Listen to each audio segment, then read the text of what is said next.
Hey, I forgot a few things, but this is just some historical information because of what I remember, because of what I grew up with, that I was supposed to know at the time in which I was experiencing it about copyrights, patents, and the bonds, the soul bonds, and the birth certificates. It's actually all related because this is how a deadlight magnet or artificial light through these folks that represent the corporation. This is their perception of power.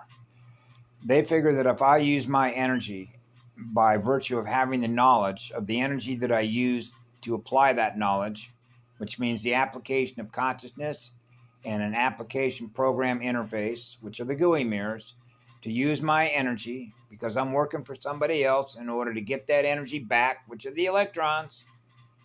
So an inverted mind is working for a corporation, right? In order to make money, which is to accumulate electrons, so you know they're not accelerators. So you realize that an inverted state of mind that works for a corporation is using its energy, its mind's energy, to develop through genetic engineering, right, and synthetic biology, okay, by using what is represented by our DNA as the means in which to do that.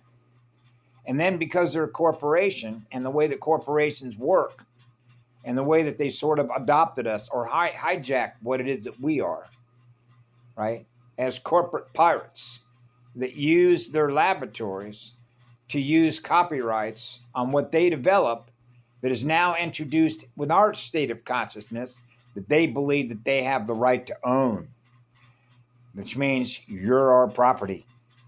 You belong to us because we're the ones that develop what it is that you now experience through your consciousness that we introduced into the planetary consciousness terrain. Now we own you because here's the data. Here's the copyrighted, patented data of what we were going to do in the future you're now experiencing in the future. What it is that we did, which is what we used our mind's energy to accomplish. And since we used our mind's energy to accomplish it, that means it's considered to be artificial deadlight magnet intelligence, right? Intellectual property. You're our property because we're using our intelligence for you to be our property. That's QI. That's how it operates. It believes that it has the right for you to be its property. That's assimilation.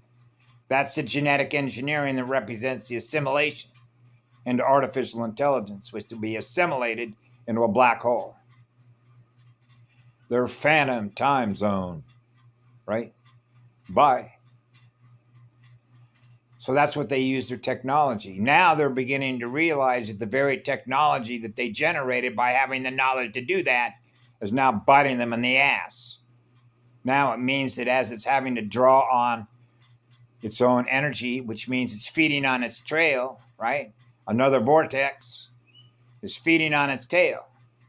Because when the shields are up, it's not feeding on any more souls. Because others are pulling the higher currents as a result of the work that's been done, which is a crystalline shield. Once the shields are up, it's done feeding. Now the only source of energy it can feed on as a counter space move is its own kind, its own races.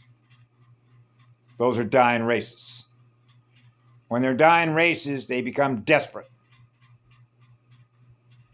It's like a rat that's trapped in the corner because it painted itself in a corner. And now it doesn't know anything else to do. It's like a rabid dog.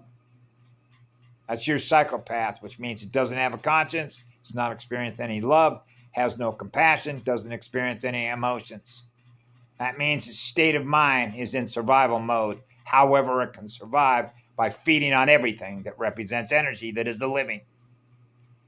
So you realize that's the walking dead. That's why they go after the children. That's why the AI goes after children with souls, the essence of living spirit. So I realized that if you wanted to think about this historically, you can go back to clan mother Karen Ann Luke McDonald, 13th Arcturian White Bear clan mother, and I believe she still has the documents up. I used to have them. I spread them like wildfire to everybody to let them know what was going on. Because of the authority that a clan mother has here on the planet and how that works with the international court, right? And she had, as I remember it, 9 separate documents that represented the whole communication that she sent, right? Um, and naturally, that's not naturally, but unnaturally, naturally, however you want to put that. It goes all the way back to 408 AD when Rome was sacked. There is a history in all this, right? It always used to amaze me when you think of wars. You know how they rewrite history. You know, when the conquerors, remember the old saying, when the conquerors can rewrite history. You know, hey, we defeated you, right? So therefore, now that we're in charge, we can rewrite the records. Rewrite the records. So record keeping exercises are important. And one little sidebar on that is the Nazis were meticulous at keeping records, and those records are what hung them, right? That's why they were afraid of the crystalline records. When those records get released into the public domain, which is the public state of consciousness, which is the planetary consciousness field, now people are experiencing the truth by those that speak it, which is the absence of fear to communicate it. And that's why everything is being exposed, which is full disclosure, because it's certainly not going to come through them because they're pathological liars, which means they don't have any interest in telling anybody the truth. It's just like, what's his name, Herbert Walker George Bush said that if they ever found out what we're really up to, they'd be grabbing 50 feet of rope and we'd all be strung up from the nearest lamppost. I know. He was right about that. You can imagine. I remember Patty Broussard said one time, if you ever go back and take a look at the images of some documentaries that I watch, because you know when you think about what this war gamer does, this AI does, is it's mapping what we all do, so it's learning through us how we respond to input. And then it graphs that, which means our behavioral patterns, which deal with the burn patterns between sound and light to be able to predict what we're going to do in the future in order to make a counter move, which is a soul consciousness trap, so that it can feed on you because you're wargaming, you're in a game, a binary war game against something that's dead.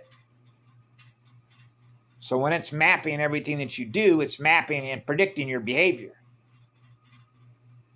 And once it realizes how you behave to the input, see, you experience something and then you have a response, which is called a reaction state. It maps the reaction state.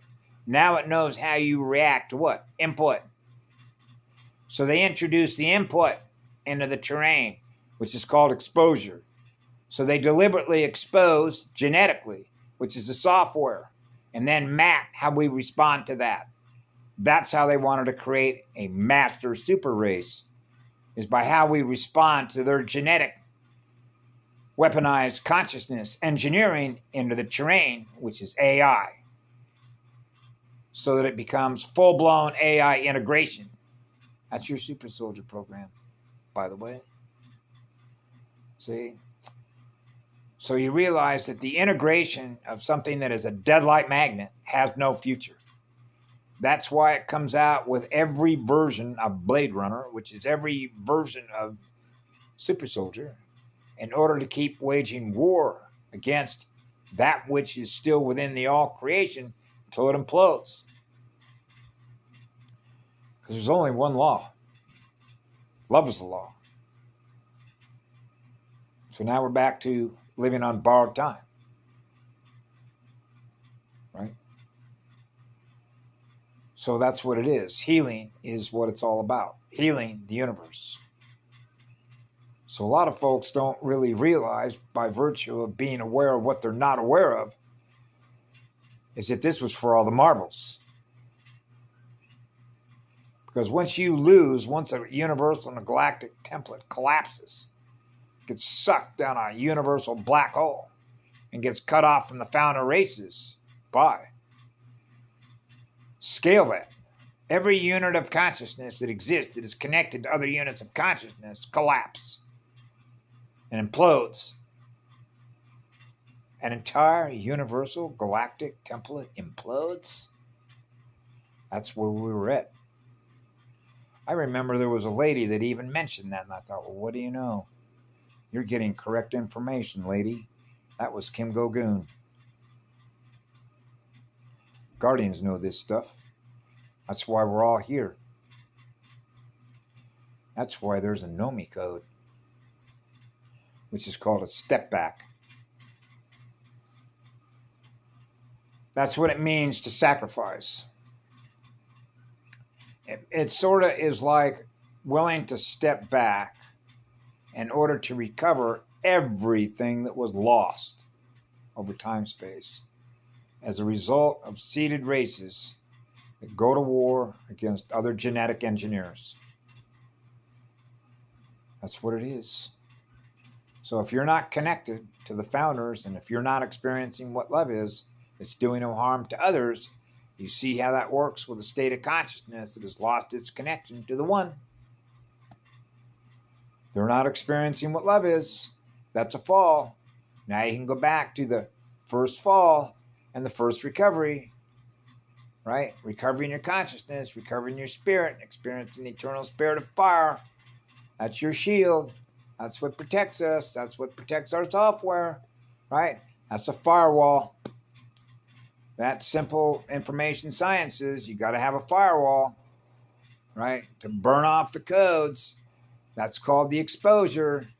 And the game ends, as you know how the game ends. The binary game ends. You want to play another game. They want to play a game against an eternal sun. You're never going to win a game. An AI is never going to win a game, a war game, against an eternal sun. So it's that's why it's game over. No more games. The games are officially closed. Yeah, remember that? When they, what do? They passed the torch on? All right, see, they can't put that fire out. So anyway, have a happy Memorial Day. Pink roses to everyone. They don't have the right to own anything. That's an inverted state of mind, which is a psychopath that sadly has no love for others because it doesn't experience love within its own self.